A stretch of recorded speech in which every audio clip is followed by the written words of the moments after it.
Hello, and welcome to day 15 of Find Your Flow. Today's pose is Virabhadrasana 2, best known as Warrior 2. And in our final flow, we're going to enter this from a high crescent lunge or a Warrior 1 pose. So if you need review on Warrior 1 or a crescent lunge, please check back to day 14's video. But it's important to know that all of these poses we're doing can be entered from a variety of other poses. This is just what we're going to be using in our final flow, and it's the most popular way to enter into the movement or the posture. So go ahead and make your way into a high crescent lunge. Again, if you need a detailed breakdown, check back for day 14's video. Just a quick review. We want the forward toes facing forward and the back foot, we're on the ball of the back foot. Really high up on the ball of the back foot, but the hips are sinking down. This right hip a little more back, the left hip a little more forward. Arms are reaching up, but we're not in a back bend. We're keeping that low belly nice and engaged, even if that back knee needs to bend a little bit. So from our high crescent pose, we're gonna make our way into Warrior 2. So in Warrior 2, we're gonna open up the arms, pivot on that back foot. So now the back foot is flat with the toes pointing out to the side. The entire torso turns out to the side and the arms are down at shoulder height. So the front leg is still staying the same stance as it was in a high crescent pose and in Warrior 1. This back foot, now there are two schools of thought in the world of yoga. One of them is that the edge of the back foot is lined up with the edge of the mat, where the toes are pointing directly out to the side or forward in this case. The other school of thought is that the toes are turned in, kind of similar to our Warrior 1 back foot.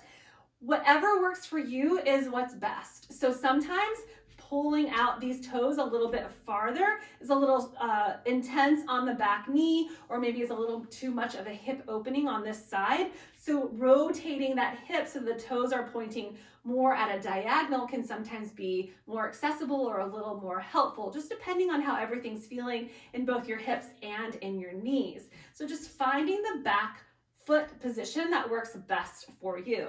Now, a reminder, and this is the same in crescent pose, not necessarily the same in Warrior 1, depending on your stance, but the width of our feet or our legs are about the same width of our arms. Warrior 2 for sure, because we tend to open up a little bit more, and that's a good measuring point. The width of our arms, if you will, our wingspan, is the same width as our legs. Now, if Warrior 2 in this position is a little too much, you're welcome to walk your back foot in a little bit and just not go as deep into this pose. So let's look at Warrior 2 pose in the upper part of the body. So in the upper part of the body, the arms are nice and strong, shoulders still away from your ears.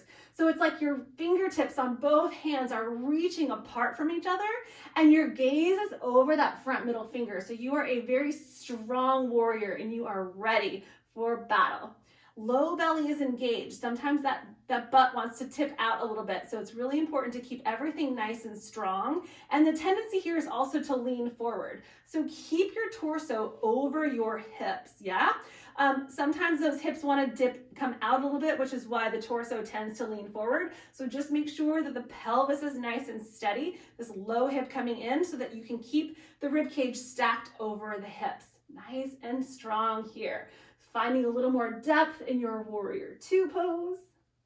And let's go ahead and do it on the other side. So straightening the right leg, turning the toes forward, and then let's rotate the left leg so that the toes are pointing towards the top of our mat on this side.